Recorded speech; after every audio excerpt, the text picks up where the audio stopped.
Hey, welcome to my YouTube channel. If you hadn't subscribed, liked, or commented yet, I sure would appreciate you hitting that thing, because my wife needs the money. I sure am spending an awful lot of time on this thing. But I'm going to take a couple of minutes here, a few seconds here, to thank a bunch of people that's really helped me out. I want to thank this gentleman that I bought this motor from. This thing is exactly how he described it. I want to thank my buddy up in Maryville that has helped me out with a bunch of the parts and everything on it. I want to thank my buddy Steven for putting this thing together and allowing me to be in his way here. They are truly making, a dream come true for me. And I thank you from the bottom of my heart for checking this thing out. So here's our little motor. We're going to call it the little cheater. And yes, the bullet piston is still in that bad boy. Thing barely fit. You'll hear Steven talk about how that big old cam is in that thing. It's a 292 512 lift. It's either a comp cam or a crane cam. We never could figure out exactly which one it was because it's pretty old. All right, here I'm back over at my buddy Steven's. There's Steven. And we're going to build this thing tonight. The bottom end anyway, we hope. And he's been out here doing his thing there. And what'd you tell me we got? The main bearing clearances are they're good. They're in spec. They're all in the low 20s. Okay. So, and that's fine. The bearings all look great. So everything's just like no surprises at all, have we? Nope. So, yep, they all check out good. I've checked they torqued all the rods and checked all the rod bearing clearances, and they're all at the bottom end of the spec, which is good. Anywhere from I think 16 to 20 is what I told you on 1,000, so that's great on those. So everything checks out good, so we can start assembling the crank and the pistons in it. All right, so we're going to start putting it together. And once again, everything has been exactly like the guy told me that I got it from. Super happy with it. Here we go. Okay, so I already learned something. I've been here 5 minutes. We're putting this rear seal in this thing. Steve's offsetting it like this right here to where it's got to find its way out of here instead of it being flush, to where it can just come right straight out. So that's the first little thing in. That's how come it's over here in his garage, not in my barn. So ain't been 10 minutes into it, I've already learned a new trick here. Get good friends.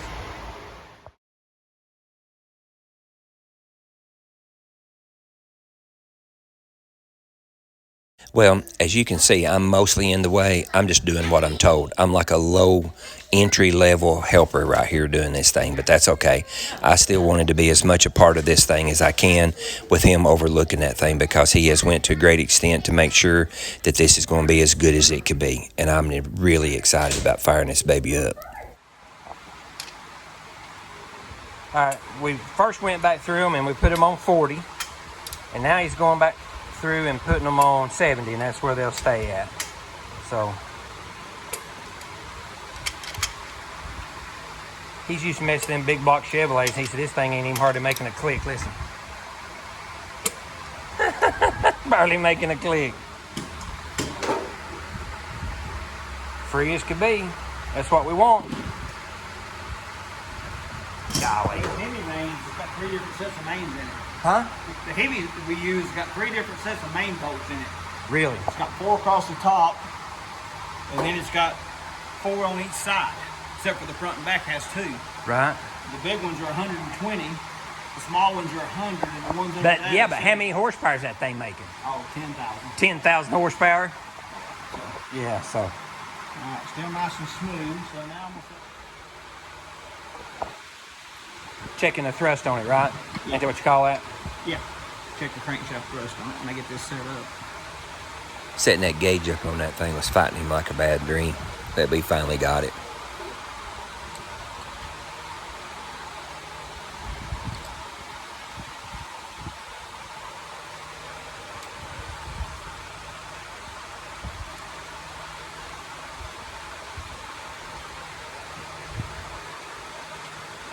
It's like everything else takes longer to set the test up than it does the test, don't it? Yep.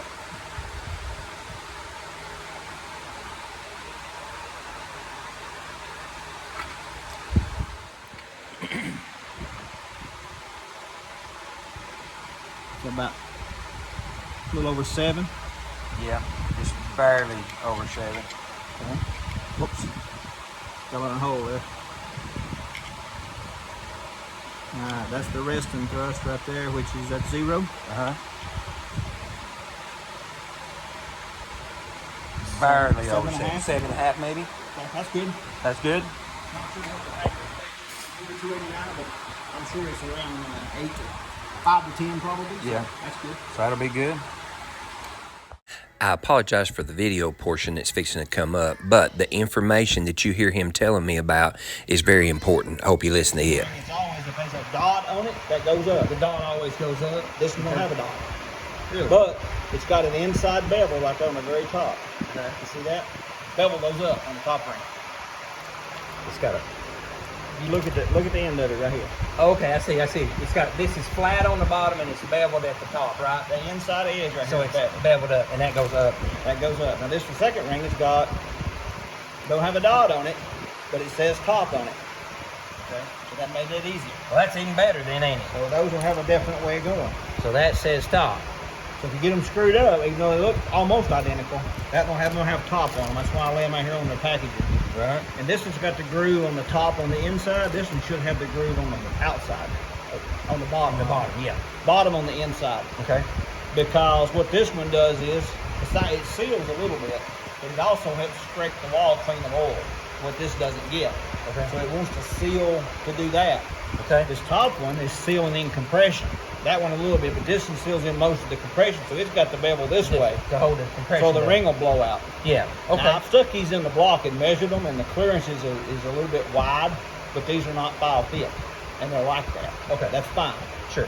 I mean, they'll leak a little bit of compression, but they'll be just fine. Yeah. So what we're gonna do, we'll be fine more. Yep.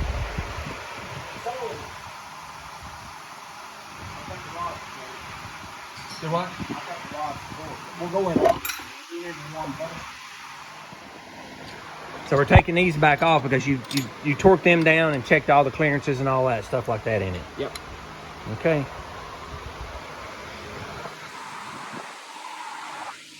It's so cheater might be all right, hadn't it? Hey, is that the piston with the bullet in it? Yeah. Yeah. So if you remember in the other video, the reason this motor was out of there, this guy that I got it from, his dad dropped a bullet off down in it, and there's the marks. And no, he wouldn't sell me the bullet. I asked him. He said he's keeping the bullet.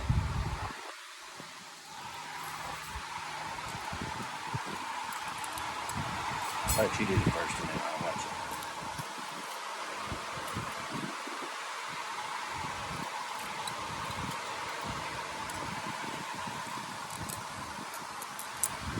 You're making that look easy. I think about 30,000 of these. About 30,000, you say? Yep. Now, you don't put them in the same spot, right? No, you stagger them, all three of them. Okay. The gap for the expander oil ring, the gap is right there. And then I stagger the bottom one about 1 inch to the left, and Okay. the top one about 1 inch to the right. Okay. All right. That makes sense. Put the second ring on with the word top saying up. Put the top ring on with the bevel, which is sometimes hard to see. With the bevel facing up. And That's the compression one, right? yeah. Is that right? That's the top compression ring. Compression ring, oil ring. No, that's the second. I mean, That's the second compression second, ring. and then this is the This is the oil. oil ring. Yep. Okay. So Look at that. let's go ahead and do them all while we're at it here. So. Just do every one of them, and then we'll go back in. So I really do hope you guys can see that where that bullet hit that. I just think that was the coolest thing ever. Until I started editing these videos, I really did think I was more help than this, but like I said, I'm just a glorified gopher. I'm in the way, but I'm still there, and I'm still trying.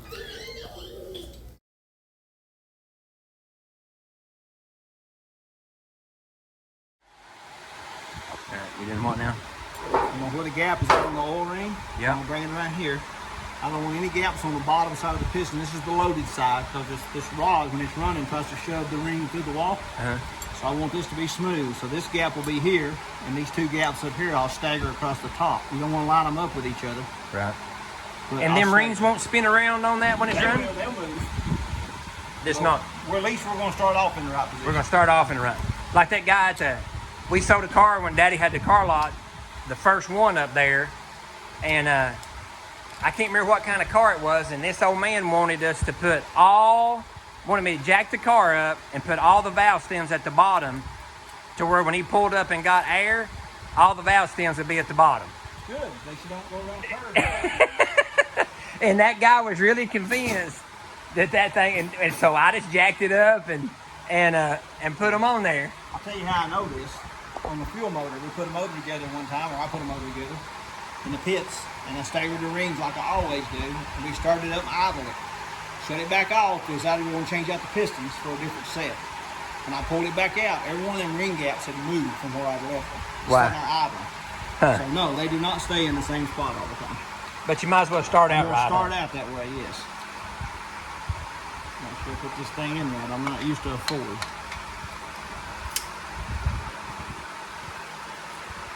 Well, they're not usually in the motor shop, remember? I gotta be careful. I don't want nobody getting, tore up because I'm aggravating them Chevrolet guys. And here you are over here putting it together for me. I'm gonna put this phone down and put some of these in here. You're lucky it was already numbered, or I'd number it like a Chevrolet like I did the last Ford I built. I bet that messed the next guy up, didn't it? I don't know. Well, that's afraid of. That chamfer is not good.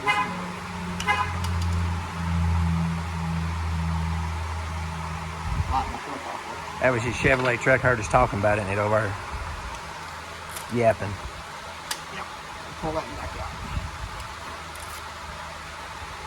What happened? Oh, The ring popped out. There's not a big chamfer on that thing. Oh, okay. So that's gonna be pretty tough, ain't it? You've got to knock that ring squeezer right into that chamfer that they cut there. That'll be good and square.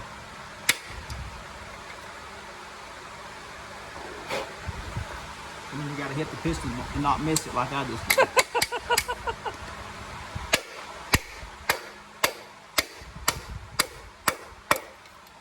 Fire in the hole, baby.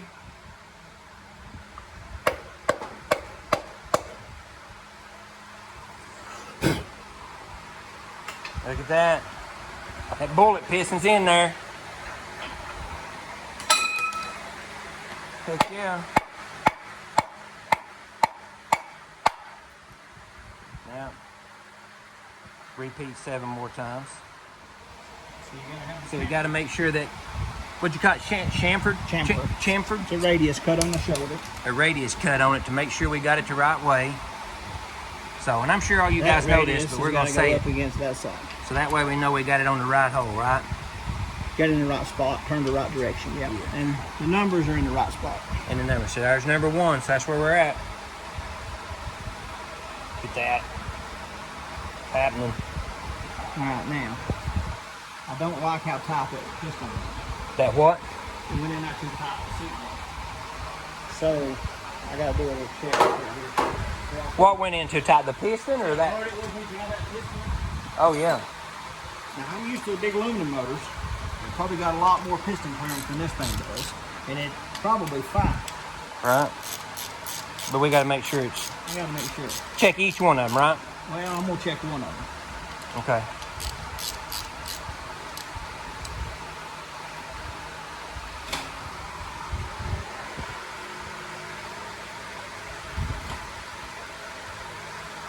I did this once, but I'm going to pull the rings back onto this one and check this again. Do what now? I said I'm going to pull the ring back off this next one and put them in there and make sure they're not too tight. Oh, the pistons? Rings. Oh, the rings? I don't like the pistons, they're fine. Yeah, because we did that the other night, didn't we? Yeah. I've already done this too, but I'm going to do it again. They've been sneaking out here before I get here to make sure all this is right.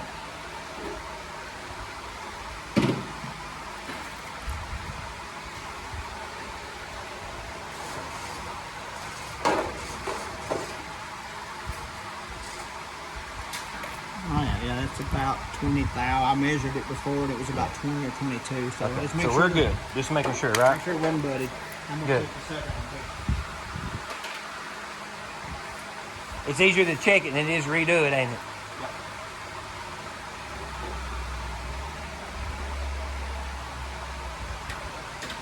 I don't think it's right. All right, here we go.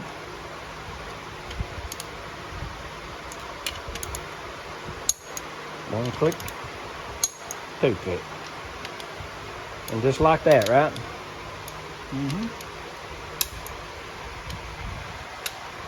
And after I do this, when I look, make sure the numbers match again. Double check everything, right? And then I rock them, make sure they move. Yeah, I can move it. Can't move it, you got something on backwards. Okay. So they're supposed to be able to move, and you can move them, right? Move them just a little bit. I'll check the side clearance in them here in a minute. Let's see what it is.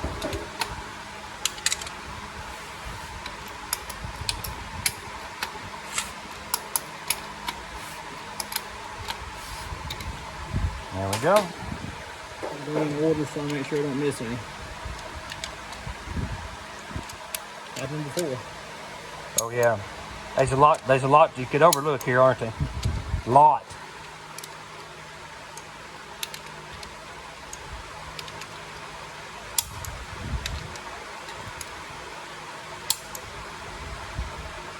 Numbers match? Yep. Alright, I can walk them. Wiggle them.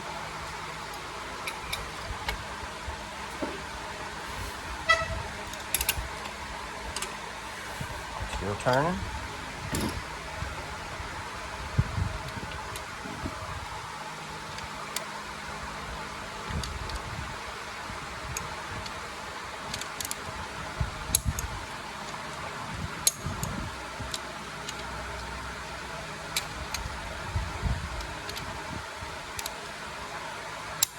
You tighten them up about halfway that first lick, aren't you?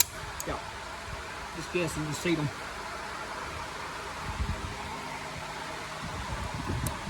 If you look in there, if you look real close right here, you can see where we marked the pistons, the rods. That's what he's checking after he gets them. After he gets them torqued down, we're double checking everything just to make sure. Double checking.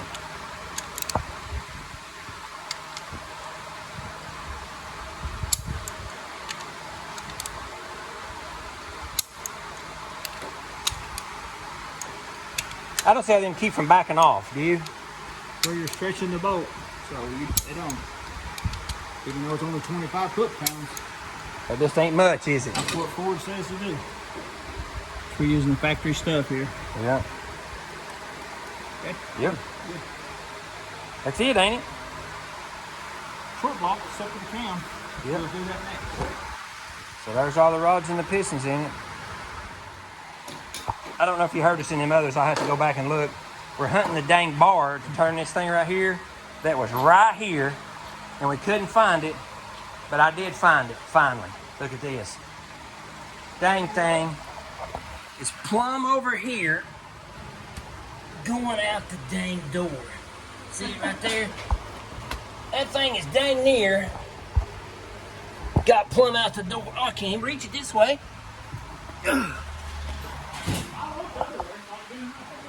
All the way back here. How in the world?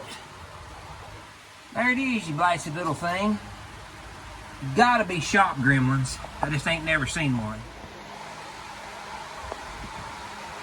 It's time for the cam to go in. Hey, you don't need no sledgehammer like that guy. Have you seen that guy putting that one in there with a sledgehammer? It's a comical thing, but he's like, oh yeah, that'll work. I put them in with a rubber handle before. Yeah, so. In a race motor. If they'll go in and rotate, they'll work in the race motor. Right.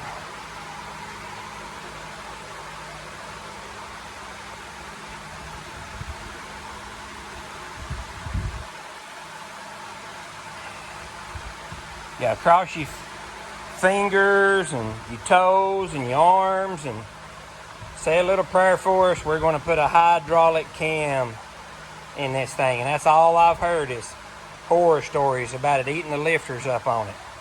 This ain't going to, though. Right? Certainly hope not. See, certainly hope not. I'm taking that as a yes. Where we going to put this cam at? We have a cam. Nice and easy. free as could be. That's what we want, just like the rest of us. Oh, no, degree in the cam in? I don't know. I've already done the degree. So you know what to do with it, right? I think we're going to advance it either 2 or 4 degrees. Okay. It's such a big cam, such a mild engine. We're not going to turn it big RPMs because of the cast crank and the cast pistons. So I want to give it more bottom end. So probably going to advance the thing 2 degrees. Okay, so advancing it 2 degrees. Yeah. And allegedly not going to twist it too hard. Yeah. Allegedly. He says up to me when he walks off. No, I won't. Unless Wayne's in there with me, he would be enticing me to do it. Oh, and after we get that thing in there, I've got the timing cover because I've been hearing. Yeah, since how they made, what was it, 9 different ones or something like that, wasn't it? So we got to make sure that it's going to clear all this stuff with the timing chain cover. So, I mean, that's probably wrong, but it was a whole bunch of them. I know that. Oh.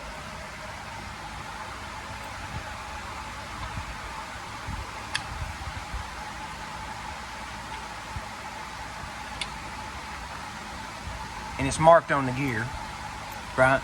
Yep, it is. And what, I forgot what brand that was I got that thing was. It's comp cams. A comp cam double roller. Yeah. With a roller bearing on the back of the gear. With a roller bearing on the back of the gear.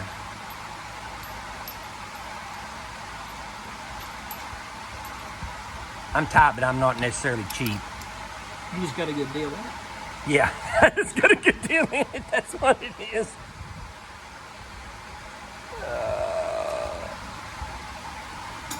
Thrifty. That's what I like to call it. It's thrifty.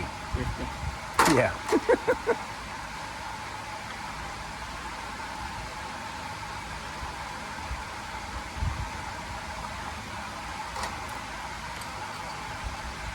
Too bad that thing's all prettied up and covered up, ain't it?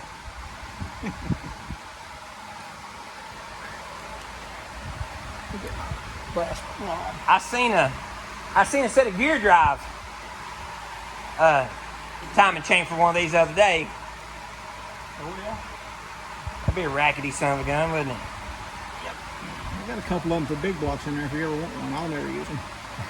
You'll never have a big block Chevrolet. I ain't never have a big block Chevrolet anyway, so.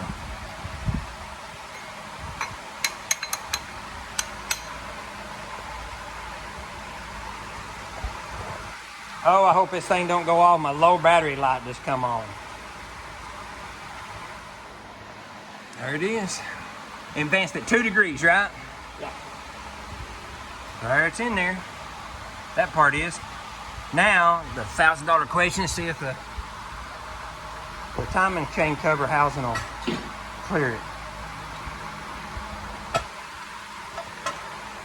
Boom. That's us, ain't it? Mm-hmm. Heck yeah. Done good. Tones over nice and free, doesn't it? It's tight, but that's good. That brings the rings about them good. So okay. So we're good so far. It's not too tight. It's fine. Okay. Good deal. All right. I didn't realize I left my phone over there on, so it kind of went dead on me. But the only thing I didn't totally video was that's just putting a timing cover on it and a water pump on it.